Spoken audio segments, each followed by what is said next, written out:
চাকদা বিধানসভা জুড়ে কি কর্মসূচি আপনারা নিয়েছেন?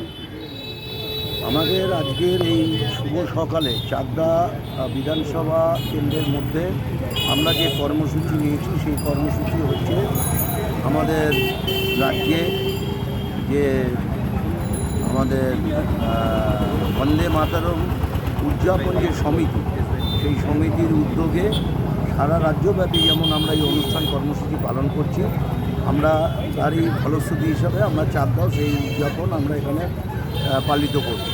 আমাদের মূল উদ্দেশ্য হচ্ছে যে বন্দে মাতরমের যে 150তম বর্ষ, সেই 150তম বর্ষ আমরা উৎসব উদ্দীপনার সাথে পালন করছি। আমাদের মূল লক্ষ্য হচ্ছে বঙ্কিমচন্দ্র চট্টোপাধ্যায়, তিনি আপনারা সবাই জানেন 26শে জুন 1838 সালে তিনি জন্মগ্রহণ করেছিলেন এবং 8ই এপ্রিল 1894 সালে তার মৃত্যু হয়েছিল। আপনারা সবাই জানেন যে তিনি একজন সাহিত্যিক ছিলেন, যার জন্য সাহিত্য বঙ্কিমচন্দ্র চট্টোপাধ্যায় তাকে উপাধি দেওয়া হয়েছিল। বঙ্কিমচন্দ্রের এই বন্দে মাতরম গান এবং দুর্গেশ নন্দিনী, আনন্দমঠ, এই সমস্ত গান শুধু গান নয়, এগুলো একটা দেশাত্মবোধক গান। এই গান রচনার মধ্যে দিয়ে আজকে আমাদের দেশে সেই সময়কালে যে সমস্ত বিপ্লবীরা তাদের আত্মজীবন তারা দিয়েছিলেন, এই গান গাওয়ার মধ্যে দিয়েই তারা তাদের আত্মজীবন তারা দিয়েছিলেন, অর্থাৎ শহীদ হয়েছে। অর্থাৎ সুখে দুঃখে আনন্দে সবসময় এই গান সামনে নিয়ে এসে সবাই এটাকে গাইতে। ব্রিটিশরা চেয়েছিলেন এই গান তারা বন্ধ করে দিতে, সেই জন্য আমরা এই সময়ের সাথে সঙ্গতিপূর্ণ হিসাবে এই গান নতুন প্রজন্মের কাছে আমরা নতুনভাবে মানুষের মধ্যে নিয়ে যেতে চাইছি। এই গান আমাদের শুধু গান নয়, এটি একটা মন্ত্র। এই মন্ত্রকে সামনে রেখে কোটি কোটি ভারতবর্ষী তারা এই গানকে উদযাপন করেন, পালন করেন। আমরা এই বছর যেহেতু 150 বছর, সেটাকে মানুষের মধ্যে আরও বেশি করে নিয়ে যেতে চাইছি।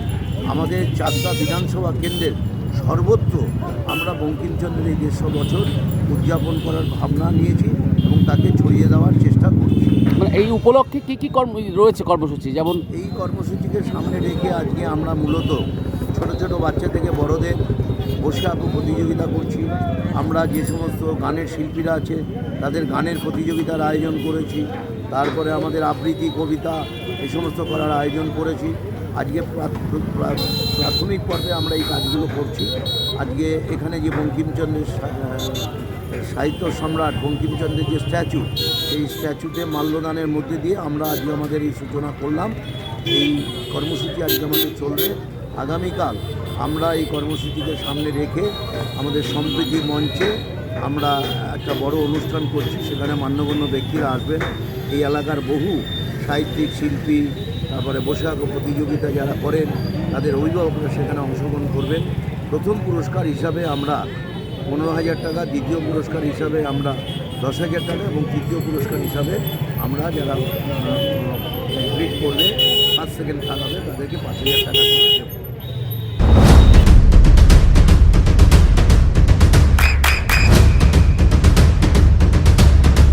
বৃষ্টিতে স্বস্তি।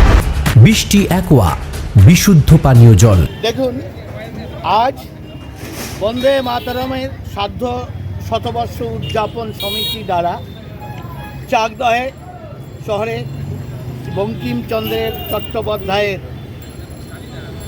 তাকে সম্মান জানানো হলো এবং পার্শ্ববর্তী হলে বন্দে মাতরমের বর্তমান প্রাসঙ্গিকতা আরও যেন বেড়েছে বলেই মনে হয়। তারই সামাজিক প্রেক্ষাপট, রাজনৈতিক প্রেক্ষাপট বিশ্লেষণ হবে। অন্যদিকে দেশাত্মবোধক চিন্তাধারার ওপর, ভারতীয় কালচারের ওপর একটি ছবি আঁকো প্রতিযোগিতা হবে। সেখানে ফার্স্ট সেকেন্ড থার্ড তাদের পুরস্কৃত করা হবে, নগদ অর্থও দেওয়া হবে। ঠিক তেমনিভাবে সঙ্গীতেরও প্রতিযোগিতা হবে, তার বিষয়বস্তু দেওয়া আছে এবং নৃত্যানুষ্ঠান হবে, তাতেও আমরা বিভিন্ন রকম যারা পারদর্শী তাদেরকে সম্মানিত করার ব্যবস্থা থাকবে। মোটামুটি এই প্রোগ্রামগুলো আমাদের এই বন্দে মাতরম কার্যক্রমের বিষয়বস্তু আছে।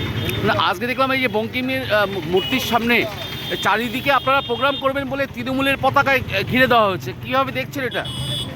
এটাই ওদের সভ্যতা, যেখানে একটা জাতীয় পতাকা উত্তোলন করছি আমরা, ভারতীয় জনতা পার্টির পক্ষ থেকে করছি, আমরা দলীয় পতাকা রাখছি না, ওরা এসে জুড়ে দিলেন।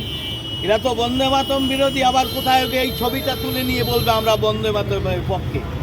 দ্বিচারিতা এদের কাজ, আর সেই কাজের প্রেক্ষাপট তৈরির জন্য তারা করেছে, কিন্তু জনগণ বুঝে গেছে আজকের দিনে রাজনৈতিক বক্তৃতা না দেওয়াই ভালো। তাই আমরা বলতে বাধ্য হচ্ছি, এটা হচ্ছে কালচারের ব্যাপার, তাদের চিন্তাধারার ব্যাপার। তারা যে শুভ বুদ্ধি সম্পন্ন নয়, শুধু ক্ষমতার জন্য নোংরামি করে টিকে থাকার জন্য তারা লড়াইয়ে সামিল হয়েছে, তারই নমুনা এখানে দেখতে পাচ্ছি। এবং ভারতবর্ষের প্রধানমন্ত্রী বঙ্কিম চট্টোপাধ্যায়কে বঙ্কিম দা বলে সম্বোধন করছেন, কীভাবে দেখছি? দেখুন, বঙ্কিমচন্দ্র চট্টোপাধ্যায় তিনি হয়তো বলতে গেলে ওখানে নামের একটা বিভ্রাট রয়েছে, মাস্টারদার জায়গায় বঙ্কিম দা হয়েছে, মাস্টারদার কথা বলেছেন, তাই ওই দাটা হয়তো ওখানে গিয়ে তার স্পেলিং মিস্টেকের জন্যই করেছে। দা ছোট করা নয়, সমসাময়িক হলে ভালো হয়, কিন্তু সেটা তিনি শুধরে নিয়েছেন। তাই এতদিন পরে এই প্রসঙ্গ তোলাটা ঠিক নয়। তিনি তাকে শ্রদ্ধা জানিয়েছেন, শ্রদ্ধার জন্যই এত বড় কার্যক্রম করা হচ্ছে, তাই বারে বারে ওই কোশ্চেনটা তোলা ঠিক নয়। নদিয়ার সব থেকে বড় English medium school JRS public school প্রায় ৩৫ বিঘা জমির ওপর গড়ে উঠেছে বিশাল ক্যাম্পাস। নার্সারি থেকে শুরু করে উচ্চ মাধ্যমিক, ITI college, law college, BEd college, ভর্তি চলছে জেআরএস পাবলিক। ব্যালকনি বা সিঁড়ির রেলিং, মডিউলার কিচেন বা ড্রয়িং রুম, এক কথায় আপনার স্বপ্নের বাড়িকে করে তুলুন আরো সুন্দর। Chakdah ply centre, gorgeous look বা কোয়ালিটি সবে ৩ নম্বর 1 Chakdah ply centre. Chakdah ply centre, KBM, Chakdah, Nadia. করবেন কেন করবেন বুঝতে পারছেন না তো? সঠিক গাইডলাইন পেতে আজই আসুন নদিয়ার চাকদাতে নিবেদিতা প্রাইভেট লিমিটেডে। Nivedita private limited, marketing and distribution service. Chakdah aluminium centre, ply, কাঁচ, laminates, kitchen fittings, door lock, window ও অ্যালুমিনিয়ামের খুচরো ও পাইকারি বিক্রেতা। চাকদা অ্যালুমিনিয়াম সেন্টার, পূর্ব লালপুর 50 নম্বর রেলগেটের পাশে, চাকদা, নদিয়া। হোমওয়ার্কটা করেছো? হ্যাঁ স্যার। এ বাবা, ভুল করেছো কেন? চোখে কেমন ঝাপসা দেখছি, লিখতে আর পড়তে খুব সমস্যা হচ্ছে। চাকদার মডার্ন অপটিক্স থেকে ভালো চোখের ডাক্তার দেখিয়ে নাও। প্রতিদিন প্রকৃত চোখের ডাক্তার ও দৃষ্টি বিশেষজ্ঞ মডার্ন অপটিক্স, চাকদহে। স্যামসাং, জিও, রিয়েলমি, নদিয়ার একমাত্র অথরাইজড ডিস্ট্রিবিউটর ঘোষ কমিউনিকেশন, থানার মোড়, চাকদা। ভাবছেন 3 স্টার ক্যাটাগরিতে কাটাবেন? রুম রে মাত্র 1500 টাকা থেকে স্টার, খাওয়া দাওয়া রিজনেবল প্রাইস। নদিয়ার একমাত্র 3 স্টার ক্যাটাগরি হোটেল এনবি সোনার বাংলা হোটেল, কল্যাণী এইমসের ঠিক উল্টো দিকে, কল্যাণী, নদিয়া। নদিয়া জেলার সব থেকে বড় বিল্ডার্স চাকদার মা মনসা বিল্ডার্স, রড ও সিমেন্টের পাইকারি ও খুচরো বিক্রেতা। মা মনসা বিল্ডার্স, পদ্মবিলা, চাকদা, নদিয়া। রড কেনাকাটায় থাকছে ডিসকাউন্ট অফার। মা মনসা বিল্ডার্স,